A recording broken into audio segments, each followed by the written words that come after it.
All right, so this is an exclusive New York City, New York State segment. So shout out to Do Dissidents. They are our people in New York. After all, Do Dissidents, New York City's fastest growing independent media network. There you go. Free promo right there. But apparently Jamaal Bowman is losing in the polls against his primary opponent.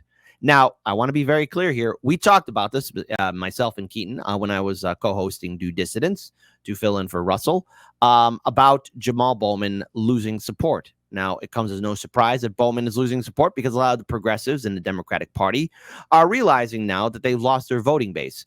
People are burnt out by electoral politics. People are tired of being lied to. People are tired of being, well, tricked by people like Bernie Sanders or AOC. AOC. But Bowman's losing. And gee, Bowman, square yourself away. Shot again, the case study QB. Let's play this video. Jamaal Bowman and his challenger, Westchester County Executive George Latimer, have really begun to clash as we approach primary day, June 25th. And let's get right to our exclusive polling. It shows the county executive Latimer with a fairly commanding lead. This is a survey of very likely voters. 48% of the voters said that he would be their choice. That's a 17-point advantage over sitting Congressman Bowman. And look at this. There is a fair number of undecided, 21%, but it would take almost all of those voters to side with Bowman for us to really, have a much closer race here. Let's get into the demographics of this, because I think diving in really shows the base of support here is very different. Congressman Bowman really getting 44% of those in this survey under the age of 40 and 48% of black voters. Very different. These are pathetic numbers for Jamaal Bowman, who at one point in 2020 was viewed as a new challenger, somebody who could challenge authority and power. I'll never forget that. Hell, he rose to prominence during the height of the George Floyd protests. And now, after being in office for a fairly decent amount of time, he's losing his support. He's losing his base. He's losing his people. And we could see one of the squad members being kicked right on out. Different when you look at Mr. Latimer. If we'll page over there, you'll see that the over 40 number is at around 51% and white voters 62%. This is a majority white district, but it still is fairly diverse. Let's move on to the next page, and we can show you some more things that we uncovered in this poll. The economy, like taxes and... What have I said? What have I said always? The number one issue that is going to be impacting Americans, the number one thing that's going to be concerning a lot of us is, you guessed it, the economy. Because let's face it, I'm pretty sure we're all staying up late at night wondering, oh no, the threats to democracy. But wait a minute, hold up. How am I going to feed myself? How am I going to pay the bills? Keep the roof over my head. The economy. Inflation, jobs sitting at 22%, housing affordability closely related but distinctly different. And this is talked about a lot on the campaign trail at 21%, and threats to democracy at 14% in this deeply Democratic district. The winner of this primary likely expected to have an easier time in the general election. The other thing that's really... And by the way, look at undecided. Undecided, 26%. Even then, his opponent, who's, yes, supported by AIPAC, is still defeated. See, Jamaal, this is what happens when you give a middle finger to your progressive voting base. This is what happens when, people are sold the lie, the myth, the legend of, we're going to raise the ruckus. We are going to raise the ruckus in a DNC. That's what we're going to do. We're going to challenge the power, and they didn't. We asked for your help for forced to vote. People didn't forget. That goes for all members of the Congressional Progressive Caucus. We asked you for help. And now when you need us the most, we're not to be found because no one's falling for your shite anymore. Animating this race is the war in Israel, and we asked voters how they aligned on that, which candidate they thought shared their values more on issues like ceasefire, aid to Israel, aid to Gaza civilians. A majority picked George Latimer again. 45% say they really align with him on Israel. 29% they say they line up with Jamaal Bowman, who's gone so far as to say there's genocide happening right now in Gaza, and 26% are unsure how they're aligned. And then finally, let's do a quick roundup of the approval of other notable leaders in this survey. 69% say that they support President Biden. I will note that he got somewhere around 75% in the election, but this is a pretty solid number. It dips significantly to Governor Hochul and then dips a lot for Mayor Adams. To be fair, look, Mayor Adams is not popular, okay? The man's a clown, a joke. the Bronx is not a huge part of this district, so electorally this doesn't quite line up with him, but obviously everyone's got an opinion about the mayor of New York City, Ernie and Candace.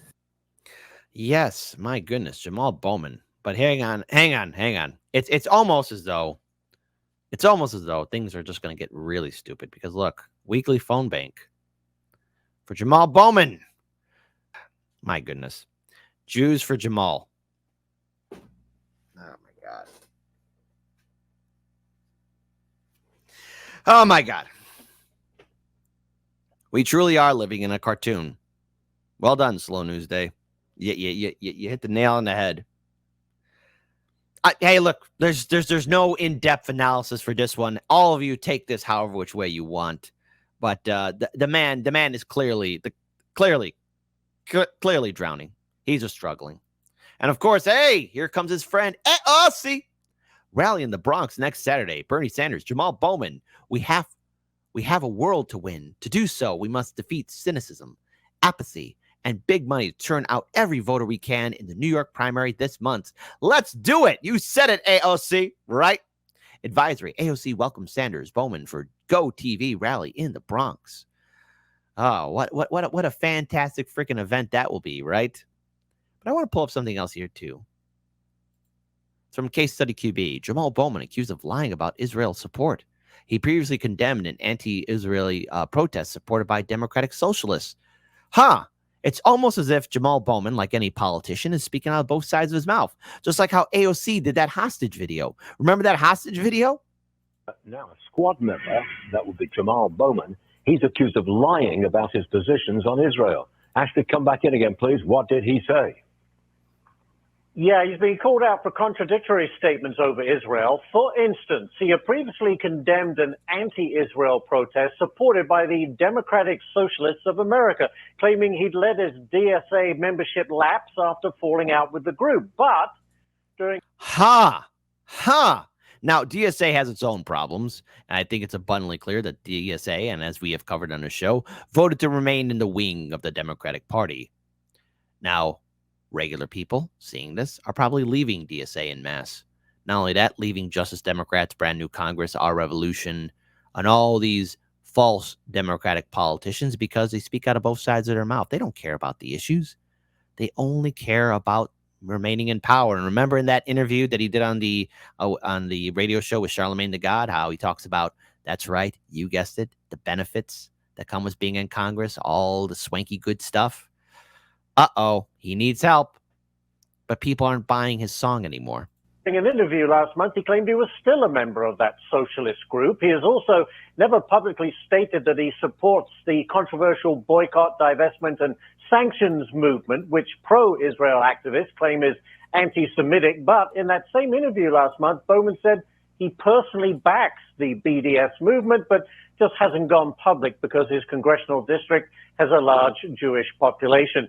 Bowman, by the way, also said he now opposes Iron Dome defense funding for Israel, which he had previously voted for. Whoa! Hold up there, Mr. British man. Say that again. Israel, which he had previously voted for. Iron Dome. Whoa, talking about that Iron Dome, the one that AOC voted no for and then got yelled at by Nancy Pelosi, got that finger wag in her face. SpaghettiOs. Dome defense funding for Israel, which he had previously voted for, and now accusing Israel of committing genocide in Gaza. So trying to have it both ways. Yep, like any politician. But hold on. One last video here. Because look, Jamaal Bowman, he's losing. He's failing. But I think it's important for us to remember that we need to learn this lesson. And I think I want to pull up this video here from Aaron Mate. Now, try not to punch your screen. I know you sat through this in yesterday's show, but give it up for AOC. Aaron, don't worry. You're not alone, buddy. Sometimes I think I'm pretty politically sharp, and you are, buddy. Then other times I remember that I donated to both AOC and Fat Tony, Cenk Uger's congressional campaigns. It's all right, Aaron. Breathe, Breathe in and out. You're not alone. You're not alone, buddy. Smoke a bowl, get a shot of whiskey. It's fine. You're not alone. You're not alone, buddy. After all, here's AOC's bizarre hostage video, you know? Again, AOC, another example of a false progressive who is talking out of both sides of her mouth. Anti-Semitism is an assault on our values as Americans and especially as progressives. Anti-Semitism is also a threat to a community that is a vital partner in our struggles against injustice. So when the Jewish community is threatened, the progressive movement is undermined. That's why it is so important that we reject it as fiercely as we reject and look for misogyny, Islamophobia, or any form of bigotry or discrimination in any space that we occupy. Right now, anti-Semitism is on the rise in America and across the world. Acknowledging that fact does not take away from fights for liberation. It actually advances them. And the growth of anti-Semitic attacks and rhetoric before and since October 7th is unacceptable to all of us who believe in a better world, period. What's harder for us as progressives to recognize or understand is when anti-Semitism shows up and is normalized in our own spaces. And Like, okay, what do you mean? Like, hey, the apartheid actions of Israel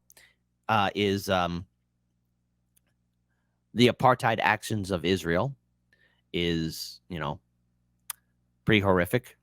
And maybe we should say something about it. Maybe we should address it just a little bit. I don't know. See, seems like a plan. And I want to be frank here. There is very real anti-Semitism that is in fact showing up in progressive spaces right now. And it's deeply painful and hurtful to Jews. Hey, you know what? I got a quick question to ask you, the audience. You think the squad, like AOC, Jamaal Bowman, Rashida Tlaib, Ilhan Omar, you think they got an AIPAC babysitter? Type 1 for no, Kit, they don't. AIPAC doesn't like them. They don't have any adjacent AIPAC babysitters. What is wrong with you? Type 2, come on, man. This is Washington, D.C. we're talking about. Of course they got a babysitter. And if it's not an AIPAC babysitter, it's some sort of lobbyist babysitter. There's money to be made, you foolish fool. Of course they got babysitters. They want to keep that cushy job. I want to just mention a couple of I wonder how many twos we'll get in the chat. I wonder. pain points in this moment, because if we can understand the harm some words do to other people, we can be attentive to preventing it. And that's a great beginning that will matter to a lot of people. So I talked about the conspiracy frame. And so whenever we hear about nefarious control behind world events, or now we're talking about the conflict, evil control of government policy by Jewish billionaires or Zionist donors, those are just like the George Soros accusations that Amy described, this evil puppet master, trying to save democracy and support causes he cares about. So if your criticism of Israel is trafficking and stereotypes, you're really in the bigotry zone. I mean, stereotypes kill. That's how the Nazis got the German people to live with this so-called final solutions. And that's how you got people like Donnie Douchebag going on live television saying, hey, maybe we should reconsider the definition of civilian casualties. Right, lady? Huh? Maybe we should reconsider that definition? Oh, wait, I'm sorry. I'm sorry, Snow Pea. I guess you're way off. So we do the work all the time to avoid words that correlate with negative stereotypes. And we need to do that here. I want to conclude by summarizing and saying that anti-Semitism is a threat to Jews and to the progressive movement, and, as Amy has stated, to democratic freedom. And just like racism, anti-Black racism, Islamophobia, and misogyny, it makes all of us. When I hear her talk or use those buzzwords, like I just automatically hear the teacher from Charlie Brown. Wah, wah, wah, wah, wah, wah, wah. Same thing for when Jamaal Bowman speaks. See, they're speaking on both sides of their mouth. They've been trained well. I think we sat through enough of AOC. I'm not going to put you guys through that anymore. Come on. I love my audience too much. But I think what we can take away from people like AOC, Jamaal Bowman, and a lot of these squad members losing is because the plan to reform the Democratic Party sounded good on paper. It really did. Truly, it did. It did. It really did. And there was a possibility of it being accomplished, theoretically. It's just that the people who are leading our revolution, Justice Democrats, Brand New Congress, DSA, never really had the mindset of truly understanding, well, wait a minute, we put these people in the office. Will there be any kind of checks and balances? Will we still have influence? Will we still have any kind of power over them? Will we have any talk over them? Will we be able to still get the things we want done? To which the answer was shockingly no, because, hey, they got their people who won their nominations for those respective groups that I just mentioned, Our Revolution, DSA, Justice Democrats, Brand New Congress. And as soon as they went into the wild of the swamp that is DC, they lost their control and influence, which is why nobody is supporting these progressive organizations or either that turning out in mass for the Democrats. Democrats, I'm pretty sure somebody in the DNC leadership, I mean, not all of them, they're that stupid, but, a lot of them are corrupt and, have egos the size of Mount Olympus. But, and this is very important for all of you to hear, they have to see the voter turnout is abysmal. It's low. In comparison to what we saw in 2016 and, yes, to some extent in 2020, voter turnout in the Democratic primaries has been at an all-time low. It's ridiculous. It's pathetic. It's because Democrats are not inspiring people. And to those quote-unquote progressives in the Democratic Party, you're not bringing out the people. Now you need to ask yourself, why? Why is it that no one's showing up to your events? It's because you abandoned them years ago, even before this war. So why would anyone in their right mind want to stick their neck out for you?